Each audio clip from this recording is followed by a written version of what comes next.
وعدہ نانا نبھایا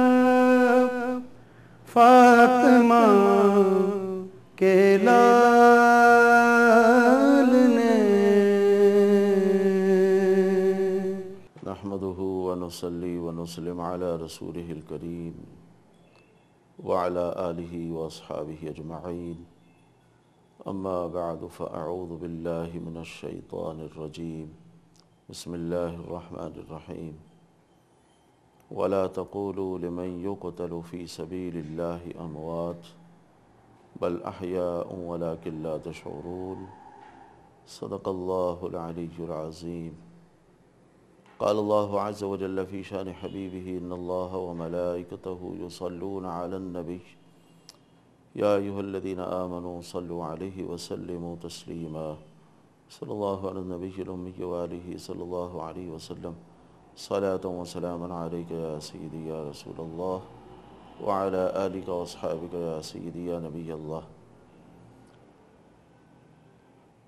ناظرین و سامعین، میرا موضوع ہے شہداء زندہ ہیں۔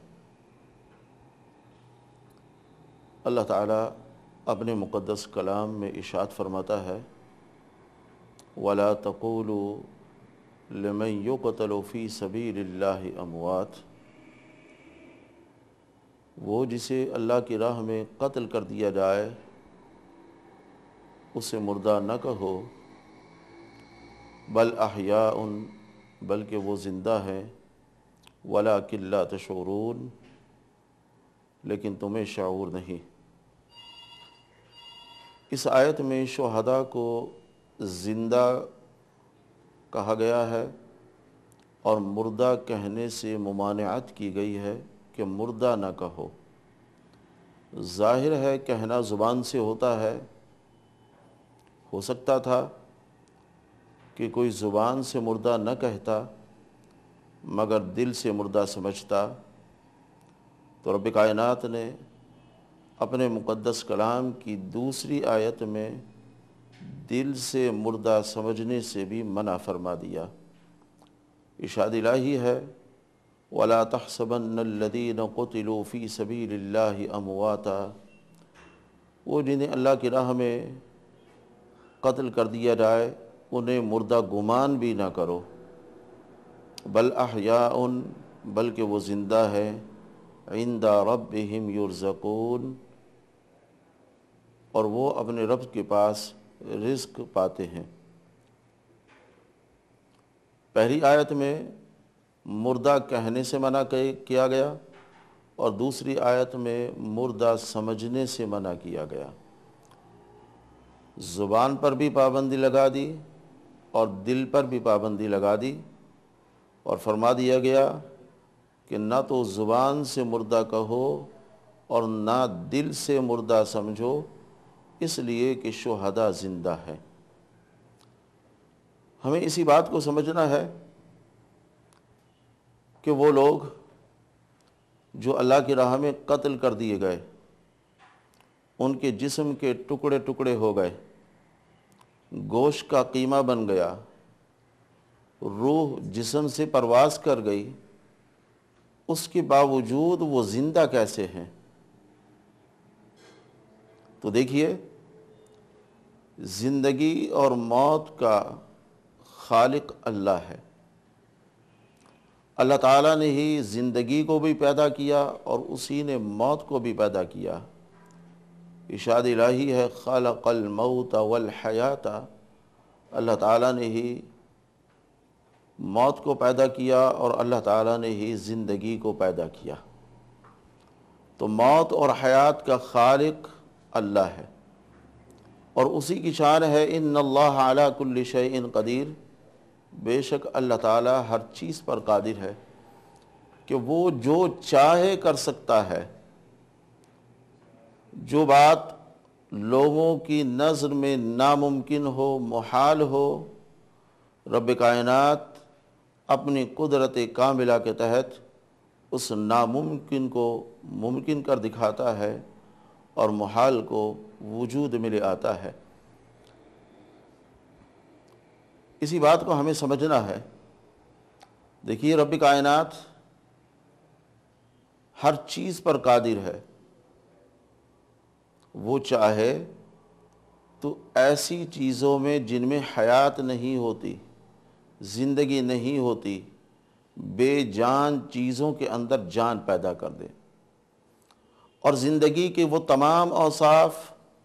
اور زندگی کے وہ تمام کمالات ایسی چیزوں کے اندر پیدا کر دے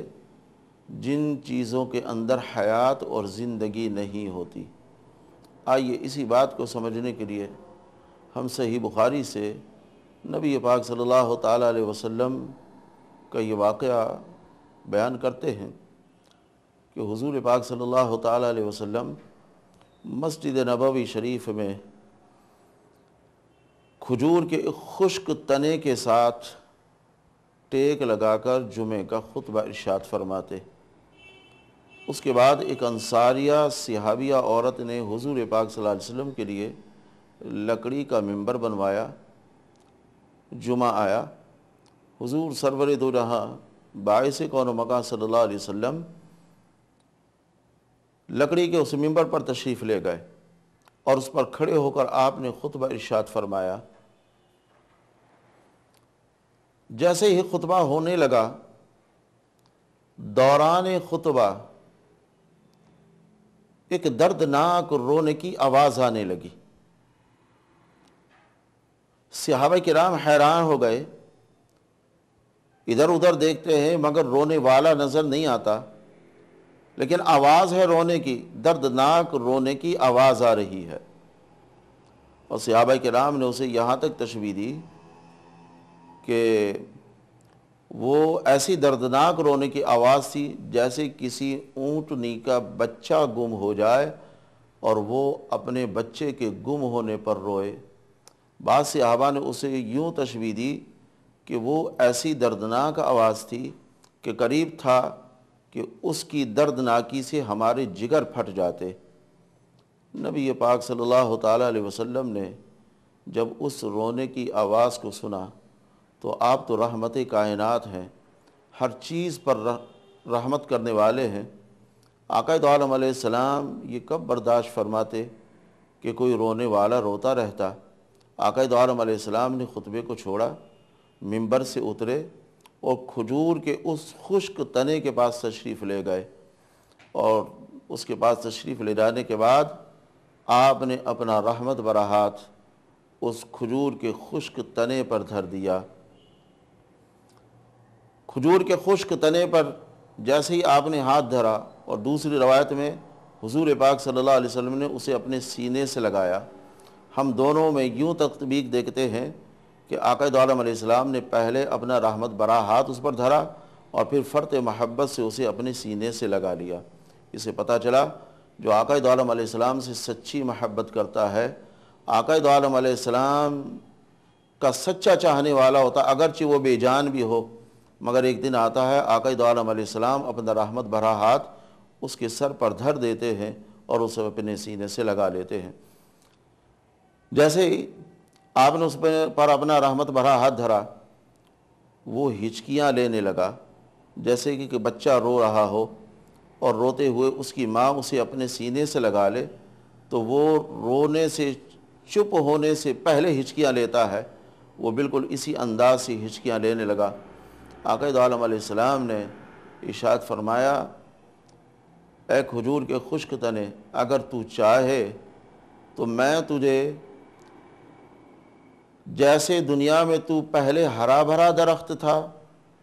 میں اسی طرح سے کر دوں، اور اگر چاہے تو میں تجھے جنت کا درخت بنا دوں۔ اب وہ کھجور کا خشک تنا عرض کرتا ہے، یا رسول اللہ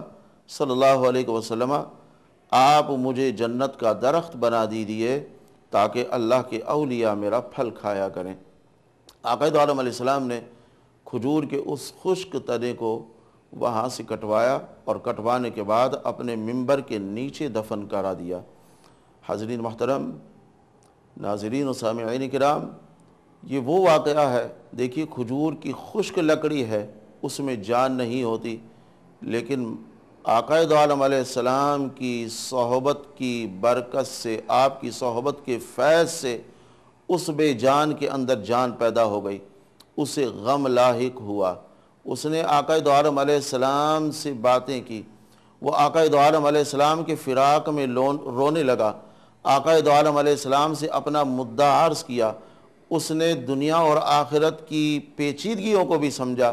یہ ساری باتیں ظاہر ہے زندگی کے اوصاف ہیں، زندگی کے کمالات ہیں، مگر آپ دیکھیے اس بے جان کے اندر جان پیدا ہو گئی، اور جس کے اندر روح نہیں ہوتی اس کے اندر زندگی کے تمام تر اوصاف و کمالات پیدا ہو گئے۔ حضور پاک صلی اللہ علیہ وسلم کی زندگی میں ایسے بہت سارے واقعات ملتے ہیں۔ پتھروں نے آقا دو عالم علیہ السلام کا کلمہ پڑھا، درخت حضور سرور دو جہاں صلی اللہ علیہ وسلم کی بارگاہ میں چل کر حاضر ہوئے۔ یہ کیا بات تھی؟ اللہ تبارک و تعالیٰ کی قدرت کاملہ تھی، اور اللہ نے دکھانا تھا کہ اللہ تعالیٰ چاہے تو بے جان کے اندر بھی جان پیدا کر دے۔ تو آپ غور فرما لیجیے، جب رب کائنات بے جان کے اندر جان پیدا کر سکتا ہے تو پہلے سے وہ جسم جس کے اندر جان تھی، گرچہ وہ قتل ہو گیا، اس کے ٹکڑے ٹکڑے ہو گئے اور اس کی گوشت کا قیمہ ہو گیا، لیکن رب کائنات اس بات پر قادر ہے کہ چاہے تو اس قتل کیے ہوئے جسم کے اندر بھی جان پیدا کر ڈالے، زندگی کے تمام تر اوصاف و کمالات پیدا کر ڈالے۔ ناظرین سامعین کرام، آپ شہداء کی زندگی کو اگر سمجھنا چاہتے ہیں تو حضرت سیدنا سید الشہداء امام حسین رضی اللہ تعالی عنہ کی زندگی کو دیکھیے کہ آپ نے یزید کے ہاتھ میں ہاتھ نہیں دیا۔ صرف آپ کا قصور یہ تھا کہ آپ نے یزید کے ہاتھ میں ہاتھ نہیں دیا، 22,000 کا لشکر جرار چند نفوس قدسیہ کو مٹانے کے لیے چڑھ دوڑا۔ آخرکار سید الشہداء امام حسین رضی اللہ تعالیٰ عنہ اپنے اعزہ، اپنے اقربا، اپنے رفقا کے ساتھ، اپنے بھائیوں، بیٹوں اور بھتیجوں اور بھانجوں کے ساتھ میدان کرب و بلا میں بڑے دردناک انداز میں شہید کر دیے گئے۔ آپ کا سر انور تن سے جدا کر دیا گیا، مگر لوگوں نے دیکھا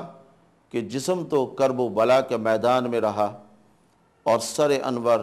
نیزے کی نوک پر چڑھا رہا، اور پھر آپ کے سر انور کو کبھی تو کوفہ کے گلیوں اور بازاروں میں پھرایا گیا اور کبھی دمشق کے محلات اور دمشق کے بازاروں میں پھرایا گیا، مگر دیکھنے والوں نے دیکھا اور سننے والے کانوں نے سنا کہ سید الشہداء امام حسین رضی اللہ تعالیٰ عنہ کا سر انور نیزے کی نوک پر چڑھ کر بھی قرآن کریم کی تلاوت کر رہا تھا۔ یہ بات سمجھ سے بالا تر ہے کہ جسم کٹ چکا ہے، جسم کرب و بلا کے میدان میں ہے، اور سید الشہداء امام حسین کا سر انور نیزے کی نوک پر ہے، لیکن سر انور باوجود اس کے نیزے کی نوک پر قرآن کریم کی تلاوت کر رہا ہے۔ یہ کیا بات ہے؟ بات وہی ہے کہ رب کائنات ارشاد فرماتا ہے کہ جو اللہ کی راہ میں قتل کر دیا جائے اسے مردہ نہ کہو اور نہ مردہ سمجھو۔ امام حسین کو قتل کر دیا گیا، جسم کے ٹکڑے ہو گئے، جسم کرب و بلا کے میدان میں، اور سر نیزے کی نوک پر بھی قرآن کریم کی تلاوت کر رہا ہے۔ ناظرین سامعین، بعض حضرات ان آیات کی غلط تعویلیں کرتے ہیں اور کہتے ہیں کہ جی شہداء جو ہے وہ زندہ ہیں اس معنی میں کہ ان کی روح زندہ ہے۔ یہ بات قرآن کریم کی روح سے غلط ہے۔ روح تو ہر ایک کی زندہ ہے، اور اگر روح کو ہی زندہ ہونا تھا تو اللہ تعالیٰ اہتمام کے ساتھ شہداء کی زندگی کا بیان کیوں کرتا؟ اور قرآن کریم کے اگر الفاظ پر آپ غور کریں، قرآن کریم میں دونوں آیتوں میں یہ کہا گیا کہ وہ جسے اللہ کی راہ میں قتل کر دیا جائے نہ اسے مردہ کہو اور نہ مردہ سمجھو۔ ظاہر ہے کہ قتل ٹکڑے ٹکڑے روح نہیں ہوتی، جسم ہوا کرتا ہے، اور اللہ نے روح کے لیے نہیں کہا بلکہ فرمایا جسے قتل کر دیا گیا اسے مردہ نہ کہو اور نہ مردہ سمجھو، اور قتل ہونے والا جسم ہے تو اللہ تعالیٰ جسموں کے لیے متعلق فرماتا ہے کہ وہ جو اللہ کی راہ میں اپنی جان کا نذرانہ دے دیں، ایسے شہداء کو نہ مردہ کہو اور نہ مردہ سمجھو۔ اللہ سے دعا ہے اللہ تعالی ہمیں اسی پر عقیدہ اور ایمان رکھنے کی توفیق رفیق عطا فرمائے۔ وما علینا الا البلاغ المبین۔ محمد مظہر کامل ہے حق کی شان عزت کا، محمد مظہر کامل